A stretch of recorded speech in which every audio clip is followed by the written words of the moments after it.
Heyo, and welcome to another NinjaBill Reviews. And today we're going to be taking a look at Transformers, Cyberverse, Bumblebee, Adventures, Biuld-A-Figure, Maccadam. And I'm not sure really what sort of class size this toy would be. It's more of the warrior, smaller warrior class size. You'll see when I do some comparisons, but finally got Thunder Howl, which allows me to complete this figure, and I'm really happy to have him. There's a few things we'll talk about, but basically this is a non-transforming figure, and so there'll be no transformation times. We'll talk about his articulation, some of his looks here, and before we get into any of that, we'll take a look at that accessory right there. We'll go ahead and remove that, get him cleaned up here, so we can take a look at him in a little bit. There we go. Just getting him right with the world. There we go. Set him off to the side, and we'll take a look at this. This is his hammer. And it's just done in this gray plastic. Fits in either one of his fists. Got some nice detail now. I'm kind of wondering if Toy Hacks is going to make some labels for these guys, but if not, you know, I'll try to paint in some of the details there. Like there should be some blue right there. This sort of a color blue right here should be on the weapon itself, like right there, and that detail right there, and then right there on the sides. But otherwise, it looks pretty good. Got some spikes over here. Tons of molded details, as you can see, on either side. And like I said, he can, via either fist, he can hold it.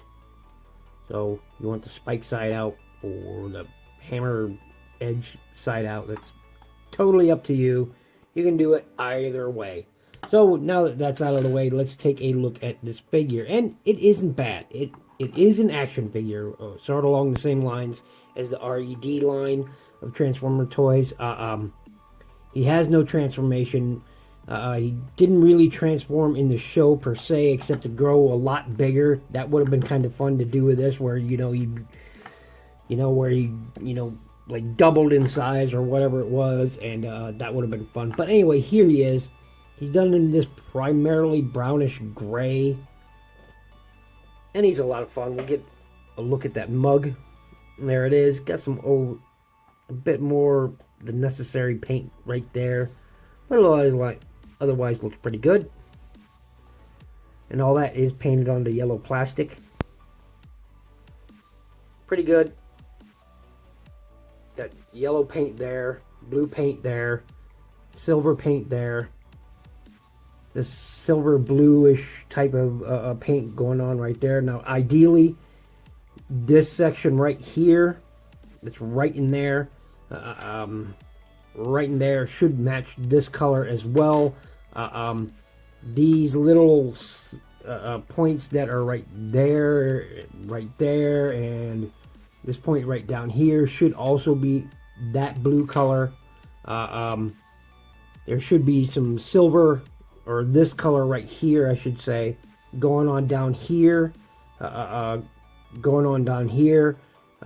black in there. This purple color that you see right here should be around this section of the wrist, this molded detail, and a purple stripe going on right there. But otherwise, you know, they did pretty good. I may add all of those colors in myself. Otherwise, they got some yellows, some blues going on there. These should be purple with a yellow outline, sort of like this is right here. And black.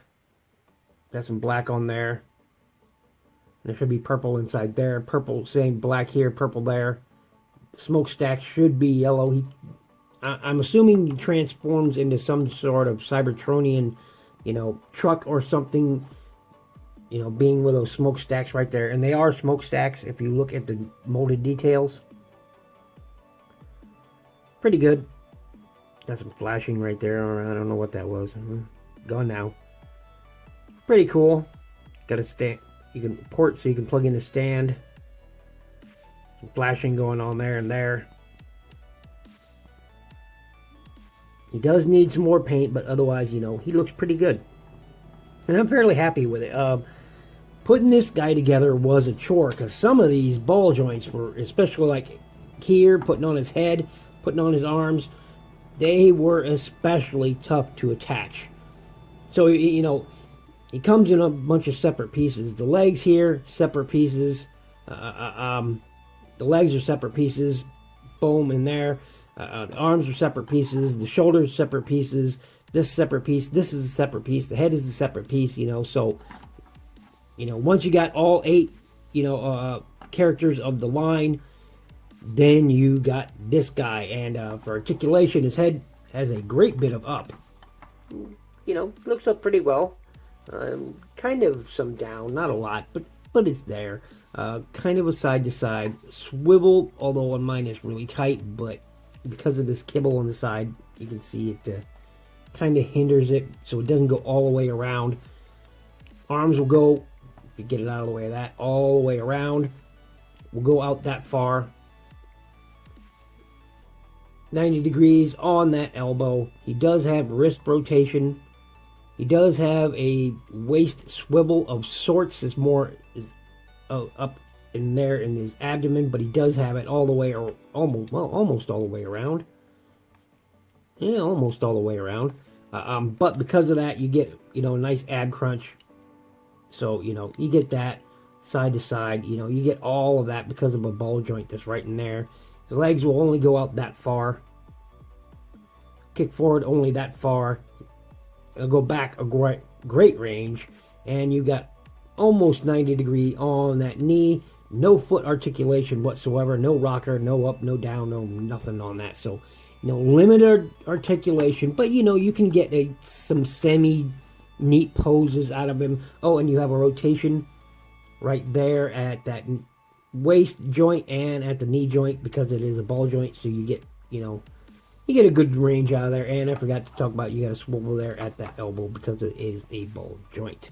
And once again, you can arm him up in either hand. He has nowhere else really to store it whatsoever. I suppose you could, you know, stick it in there, I suppose, but it doesn't really work. So, you know. Anyway, you can stick that in there and, you know, have it angled however you wish. We're going to do a quick size comparison. Set him back over there.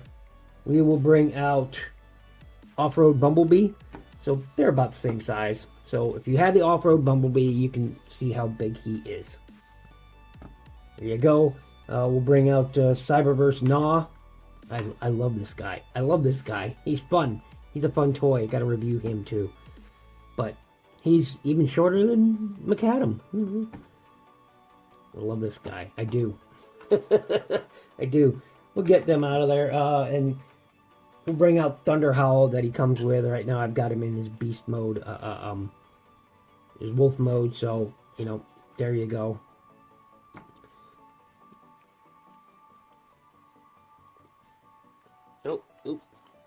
Nope, can't do it. Can't do it. There we go. Nope, can't do it. Slides right off. Darn. Anyway, we'll get them out of there. Yeah, so he's a fun guy. It's fun for the display. You know, is he worth picking up all of the Cyberverse Deluxe toys? Well, that's entirely subjective. To be frank, that's subjective. It's totally up to you, you know. Some of those figures are not so great. Like, I have several issues with this guy. Several issues. At first, I thought I was going to love him, you know, but he's okay. There's a lot of things I like, and there's a lot of things I don't like, but we'll get him out of there. And, hey, get your tail out of the image there. But, you know, I like this guy. Is he worth the price of admission? That's entirely up to you. Is he worth buying all of the 8 other figures? Well, I like Grimlock, I like RC, I like Prime. I like most of them except for Hot Rod. And, you know, I dig him. I do. I dig him. I like Shockwave. So, you know, it's up to you. I enjoy the Cyberverse line for what it is. I really do. I enjoy the Cyberverse line. I'm probably going to add some painted details to this to more match his cartoon look, you know. I'm kind of hoping, you know, I've yet to see it. I missed an opportunity when PPR had Toy Hacks there on his sit rep, and you know, so I could ask them if they're going to produce any labels for the Cyberverse Deluxe Adventures toys. But at any rate, this has been my look at Transformers, Cyberverse, Bumblebee Adventures, Biuld-A-Figure, Maccadam, and again, it's up to you if you want to grab all the figures to build him, or, you know, if somebody will sell you one. I'm not going to sell him, so don't ask me. But it's pretty cool. I dig it, and I think once I add some more paint to this guy, I think he will look more like he does on the show, and he will look good on a shelf. So thanks for watching. Thanks for listening. Make sure you check out my playlists. Make sure you click the bell icon to stay up to date on all my videos. Subscribe. Share my videos. Make sure you check out Transformers Reviewers. Links in the description below. My social media links are also in the description below. And just want to say, yeah, I like this guy. I forgot to talk some blue there. It's kind of a metallic blue in there, really, in some ways. But also not. It's kind of, I don't know. So anyway, be safe, be healthy, be good to each other.